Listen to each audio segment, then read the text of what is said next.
Right now, while you read this alone, there are people God designed to stand beside your destiny, and there are demons assigned specifically to keep you from ever meeting them. Some of the battles you call personal may actually be wars over relationships, because Satan knows if the right helpers reach you, the chains around your calling will finally break.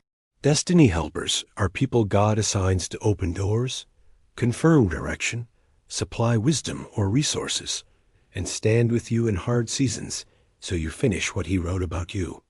Satan cannot rewrite your destiny scroll, but he can work fiercely to disconnect you from the people written into that story, until you believe isolation is safer than obedience today.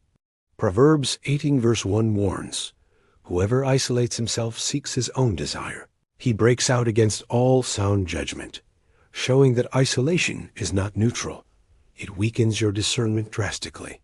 Ecclesiastes 4 says 2 are better than 1, because they have a good reward, and if one falls the other lifts him. But woe to him who is alone there. Destiny helpers can be mentors, covenant friends, spouses, pastors, employers, even strangers like the man who carried Jesus' cross, Simon of Cyrene, appearing for one critical assignment, then disappearing afterward. Because helpers carry keys, Satan studies you to see which rejections, betrayals, or disappointments could convince you that needing people is dangerous, and that staying guarded is wisdom for you. He will use past church hurt, family wounds, broken friendships, even leadership failures, to preach private sermons saying, "Look what happens when you trust. Better protect yourself by withdrawing now." Once isolation feels safe, you stop reaching out when discouraged, stop receiving correction, stop letting anyone see your blind spots, and slowly destiny helpers cannot find entrance into your process. Another tactic is a fence between you and those sent to help. Small misunderstandings become huge. Unreturned messages feel like rejection, and Satan whispers, "See, they never really cared about you." Unresolved offense then hardens into bitterness. Hebrews 12:15 warns that a bitter root defiles many. The bitterness does not just poison you, it splashes onto every potential helper God sends. Soon you interpret innocent actions through suspicion. A late reply proves disloyalty, a forgotten invitation proves exclusion, and before long, you silently dismiss people who are wrestling to love you. The enemy also sends counterfeit helpers, people who appear supportive but drain you, distract you, or steer you away from obedience, so you're tired and close heart to everyone else. Even Jesus needed destiny helpers. Luke 8 lists women supporting his ministry with resources. Simon carried his cross. Angels strengthened him. If God had welcomed help, why resist it yourself? Paul had Barnabas, Silas, Timothy, Priscilla, and Aquila. When they left, he felt it. 2 Timothy 4:11, he writes, "Only Luke is with me," showing destiny helpers truly matter emotionally. 1 Corinthians 12 describes body of Christ with many parts, each supplying something. Destiny helpers are specific parts whose absence leaves you limping, though you pretend independence is spiritual maturity. Satan also uses shame to isolate. When you fall, instead of running to trusted helpers, you hear they will judge you, hide, and sin grows stronger in secrecy and loneliness. James 5:16 commands, "Confess your faults one to another, and pray for one another that you may be healed." Satan hates that verse because confessing requires helpers, breaking isolation. Sometimes Satan attacks by distracting your helpers.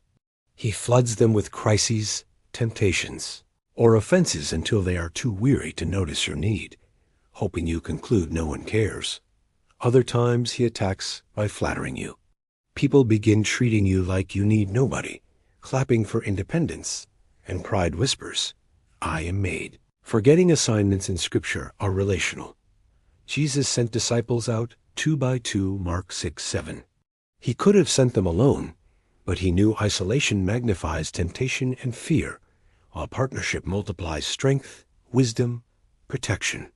You might think destiny helpers will always chase you down, but many are waiting for permission. They do not want to overstep, and Satan exploits silence by keeping you wordless. Some helpers are hidden in people you already know, but have written off. Maybe a quiet church member, overlooked colleague, even family member carries wisdom you need for next season. Ask God regularly, who have you assigned to help me that I am ignoring? Then ask, whose destiny am I called to help carry? Because you are someone's destiny helper. Sometimes God blocks certain helpers because you depend on them more than Him. In that emptiness, Satan whispers, see, even God leaves you, but He is detoxing idolatry heart. Distinguishing between God-pruned isolation and demonic isolation requires listening. In one, you feel invited deeper into prayer and scripture. In other, you drift into scrolling, secret sin, and bitterness. Elijah experienced demonic isolation after great victory. He ran, sat under tree, begged to die. God responded not by sending thunder, but by sending angel and connecting him Elisha. You need Elishas too, people who will pour into you and also carry mantle further. Satan fears generational transfer, so he fights hardest at relationship points that carry inheritance forward. To break isolation, start small. Message one trusted person, share honestly, ask if we can pray. Heaven responds to such humility, because God places lonely in families. Psalm 8:6. If trust feels impossible, start by pouring heart to God. Tell Him, I am tired of doing life alone. Jeremiah 33 promises call to me, and I will answer. Ask Holy Spirit to highlight destiny helpers by name. He may bring faces to mind, contacts, new acquaintances. Pray for them, then reach out. Partnership starts in prayer before conversations. Guard against comparing helpers. Some are loud encouragers, others quiet intercessors, others practical supporters. Satan whispers one style is better, hoping you despise the specific kind of help God sent. Also guard your own heart as helper. Bitterness or offense can make you withdraw from people God told you support, turning you into tool that furthers isolation assignment against them. Destiny helpers are not perfect. They will disappoint, misunderstand, sometimes fail you. Extending grace keeps doors open. Colossians 3:13 says, bear with one another and forgive as Lord forgave. At same time, wisdom sees patterns. If someone continually drags you into sin, chaos, or unbelief, they are not destiny helper, but destiny thief. Satan loves using people as thieves.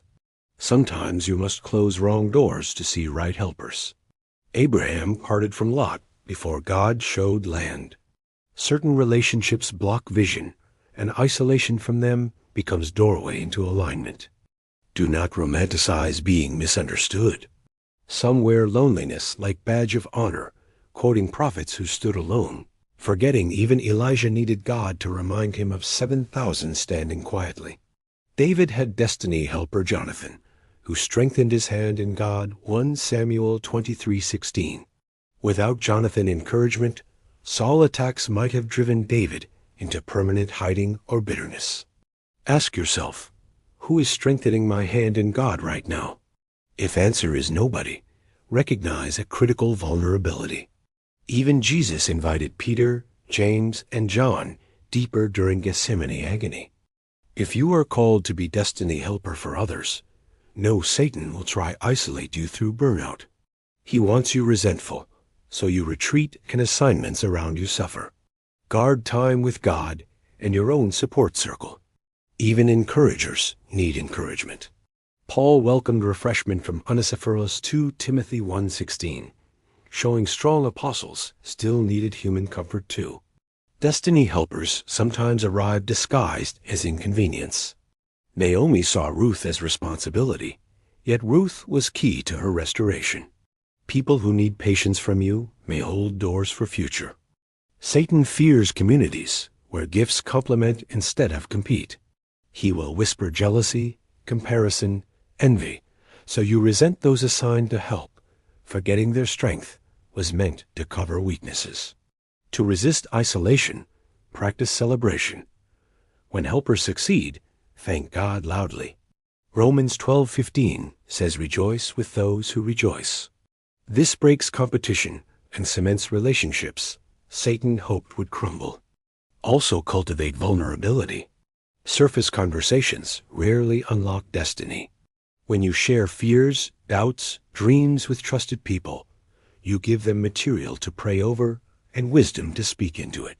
Recognize seasons. Some helpers are permanent, others temporary. Trying to hold everyone forever produces pain. Jesus released disciples to their assignments. When God moves someone on, grieve, honor, then building. Refuse to let one betrayal define all helpers. Judas did not cancel remaining 11. If you treat every new person like Judas, Satan wins twice, through original wound and suspicion. Examine narrative. Do you often say, "No one supports me. I am always alone"? Those declarations strengthen isolation. Proverbs 8:1 says, "Life and death are in power of tongue." Start speaking agreement with destiny helpers instead.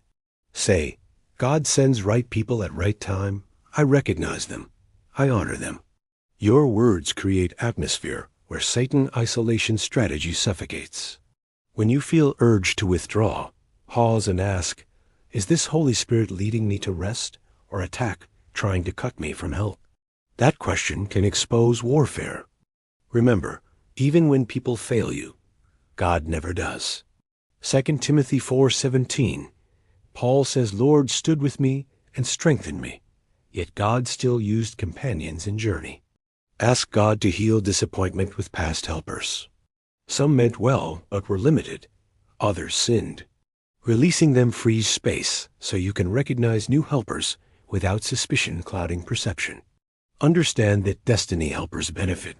When Mary visited Elizabeth, Luke 1, both received confirmation and joy. True divine connections are mutual, not sided drains, so you need not fear burdening. As you welcome helpers, expect enemy to test boundaries. Learn to say yes with discernment and no without guilt. Jesus sometimes withdrew from crowds, while loving them, sending disciples. Do not forget supernatural helpers. God assigns angels to assist your destiny, Hebrews 1:14, yet they often coordinate with human helpers. Rejecting people can limit angels' support mission. Remember, isolation is rarely solved by more scrolling. You can be surrounded by followers, yet starved of destiny helpers. Real support requires covenant, vulnerability, and time, which attention can replace. If you feel behind in life because isolation delayed progress, remember Joel 2:5. God restores years the locust has eaten. He can send accelerated helpers who redeem wasted seasons. From today, see relationships differently. Instead of asking, "Do I like them?" also ask, "Does this connection strengthen obedience, sharpen vision, challenge compromise?" Destiny helpers will not indulge your weaknesses. Pray a prayer, "Lord, remove any relationship that blocks your plan, even if I enjoy it, and bring those I need, if my flesh resists them at first." He will. As Satan tries to isolate you, remember greater is he who is in you than he in world 1, John 4:4. You are alone when walking with Christ daily. Yet God often chooses to express his presence through people, hugs, texts, financial help, wise counsel. Do not reject these human channels while waiting for some supernatural sign of care. Thank God for every destiny helper already present. Gratitude opens more doors. When you honor those who supported you in small things, heaven entrusts you with partnerships for larger assignments. When you become destiny helper to others, you step into Jesus' pattern. Mark 10:5 says, "Son of Man came not to be served, but to serve and give life." In that posture of serving and receiving, you frustrate Satan's strategy. He cannot easily isolate someone who both pours into others and humbly allows themselves to be poured into well. So whenever loneliness or mistrust screams, remember there is battle for your destiny helpers. Refuse agreements with isolation. Choose inconvenient phone calls, coffees, prayers that keep heart connected to body. One day in eternity, you will see full map of relationships God used to carry you. You will thank Him for inconvenient helper and repent for times pushed them. For now, fight isolation deliberately. Choose community, even when messy. Choose forgiveness when offended. Choose honesty when tempted to hide. These choices slam shut doors Satan uses to steal helpers. Ask Father to make you sensitive to signs of demonic isolation, so you catch schemes quickly. He delights to answer that prayer because your connections matter for kingdom than realize. You were never designed to reach destiny alone. Heaven wrote names beside yours. Agree with God, resist isolation, welcome helpers, and you will see how He surrounded assignment people around.